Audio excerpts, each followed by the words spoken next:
प्रश्न दुसरा, बाह्यस्पर्शी. आता इथं बाह्यस्पर्शी म्हणलेलं आहे. काय? बाह्यस्पर्शी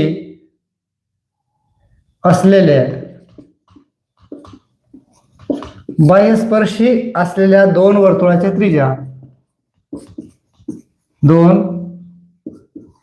दोन वर्तुळांच्या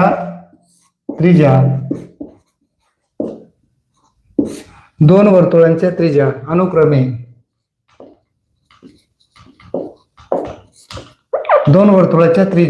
अनुक्रमे पहा कोणकोणत्या आहेत? 5.5 व 4.2 सेमी आहेत. 4.2 सेमी असतील तर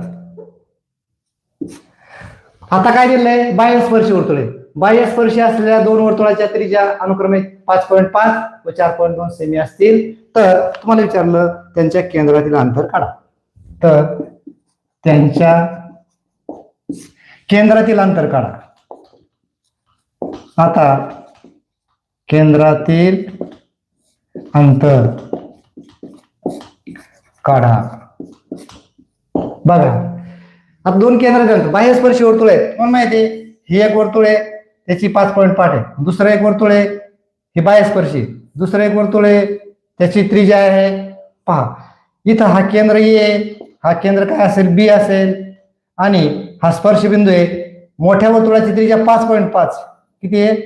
5.5 आहे आणि छोट्या वर्तुळाची त्रिज्या किती आहे? 4.2 आहे. हे छोटं आहे, हे मोठं आहे आणि हे छोटं आहे म्हणून दोघांची त्रिज्या आहे. हे R1 आणि हे R2. इथं लिहा मोठ्या वर्तुळाची त्रिज्या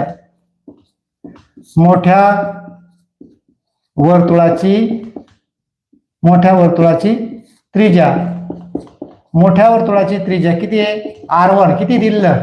5.5 सेंटीमीटर. आणि लहान वर्तुळाची त्रिज्या हे लिहायलाच वेळ लागतो. लहान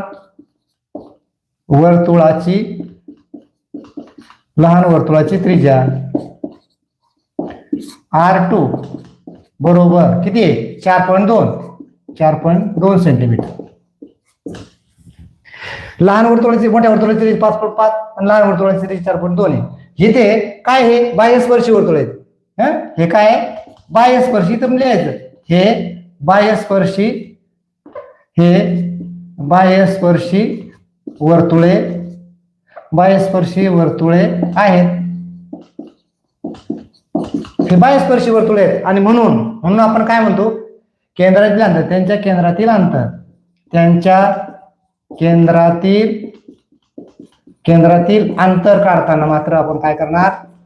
दोघांची बेरीज करणार. R1 आणि R2 दोन्ही त्रिज्यांची बेरीज म्हणजे R1 प्लस R2. इथे किती दिले? R1 किती? 5.5 अधिक 4.2. याची दोन्हीची बेरीज करा. किती होईल पहा? 4 आणि 5 9, 9.5 9.7 सेंटीमीटर. हे समजलं असेल तर मला यस टाईप करा. 9.7 सेंटीमीटर आहे त्याची त्यांच्या दोन केंद्रातील अंतर आलं मित्रांनो. समजलं सर्वांना? यस. ओके.